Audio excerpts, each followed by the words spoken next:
could have seen this coming, right?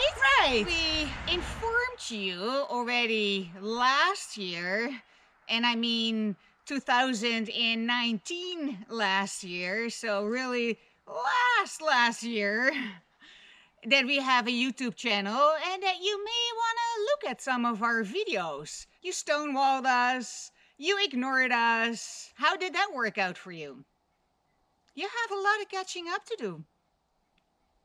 There's now more than 1,000 videos on this YouTube channel. And then when you're done with more than 1,000 videos on this YouTube channel, I also have another YouTube channel that likely will have also maybe not quite 1,000, but in the hundreds of videos for you to enjoy. It's not that we didn't warn you over and over and over again that this would happen, offering you over and over and over again to perhaps choose once again and show up as a mensch. Nope. And now you're here.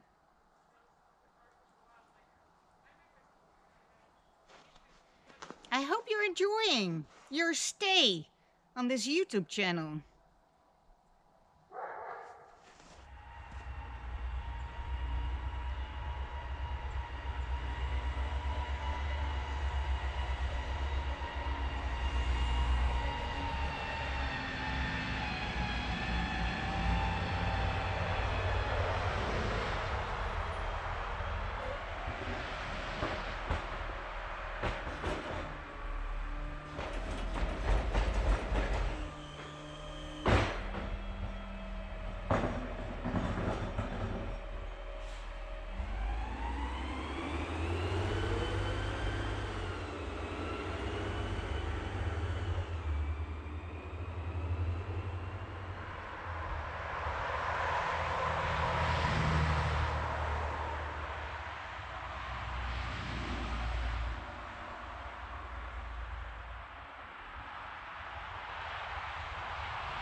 Let's end the day on a spiritual note.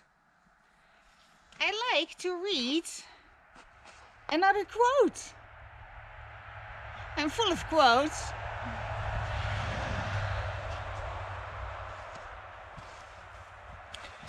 Quotes are easy, quotes are fun, and if you read a quote, you don't have to come up with anything original yourself. An added benefit.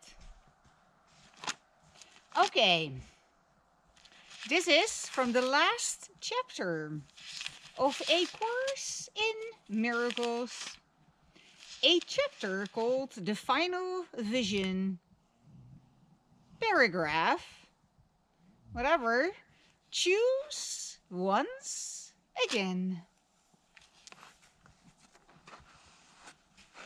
Temptation has one lesson it would teach in all its forms. Wherever it occurs, it would persuade a holy Son of God he is a body, born in what must die, unable to escape its frailty, and bound by what it orders him to feel. It sets the limits on what he can do. Its power is the only strength he has.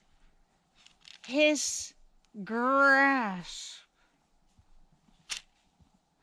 cannot exceed its tiny reach.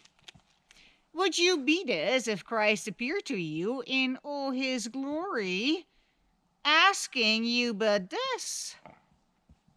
Choose once again if you would take your place among the saviors of this world, or would remain in hell and hold your brothers there. I'm not going to be in hell, by the way. For he has come, and he is asking this. I can't shake my bad cop persona. Sorry, not sorry. How do you make this choice? How easily is this explained? You always choose between your weakness and the strength of Christ in you. And what you choose is what you think is real, simply by never using weakness to direct your actions. You have given it no power. And the light of Christ in you is given charge of everything you do. For you have brought your weakness unto him, and he has given you his strength instead.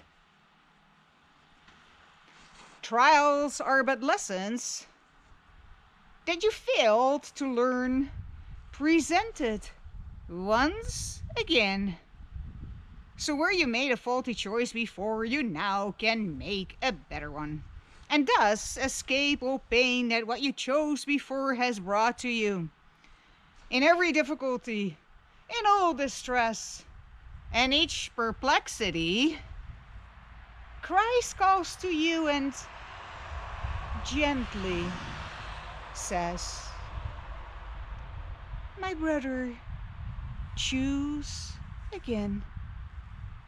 He would not leave one source of pain unhealed, nor any image left to veil the truth. He would remove all misery from you, whom God created altar unto joy.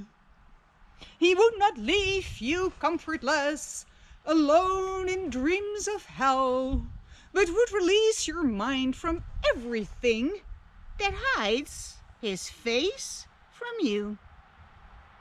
His holiness is yours because he is the only power that is real in you. His strength is yours because he is the self that God created as his only son. I self-identify as a woman, but whatever. The images you make cannot prevail against what God himself would have you be. Be never fearful of temptation, then, but see it as it is, another chance to choose again, and let Christ's strength prevail in every circumstance and every place you raised an image of yourself before. For what appears to hide the face of Christ is powerless before his majesty and disappears before his holy sight. The saviors of the world who see like him are merely those who choose his strength instead of their own weakness seen apart from him. I did that like years ago. They will redeem the world, for they are joined in all the power of the will of God. And what they will is only what he wills. Learn then the happy habit of response to all temptation, to perceive yourself as weak and miserable with these words: I am as God created me. His son can suffer nothing, and I am his son, even though I self-identify as a woman. Thus is Christ's strength invited to prevail, replacing all your weakness with the strength that comes from God and that can never fail.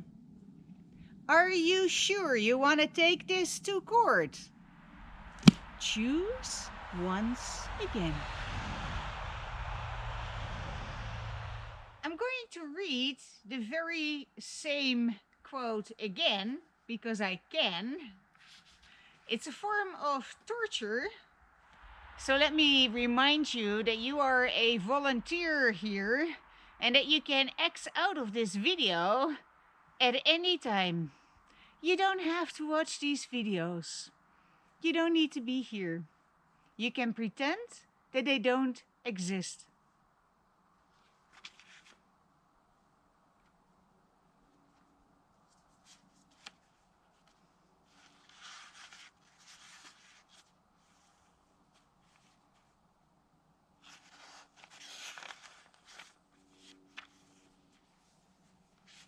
So James, I am going to feed you back your own words. If participants in the justice system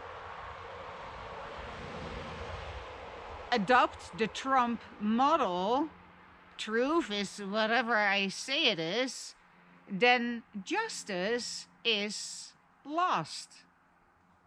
To protect justice, liars must be held accountable. So James, how do you go from liars must be held accountable to arguing that Donald Trump, the liar of liars, the liar in chief, you want to pardon because liars are no longer needed to be held accountable? James! Anyway, I guess I have the rest of the book to find out how you can twist yourself into a pretzel to make that work.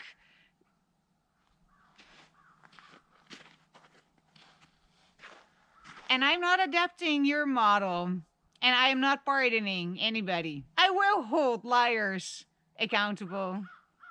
Rest assured, I will never rest my case. Saving justice by serving justice.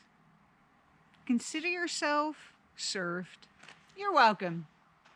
I am the prophet of Kofifi. This is indeed in the Kofifi Revelations. I teach by example. That's what I do. You could have known if you were paying attention. But hey, I mean, this is a good time to find out, right?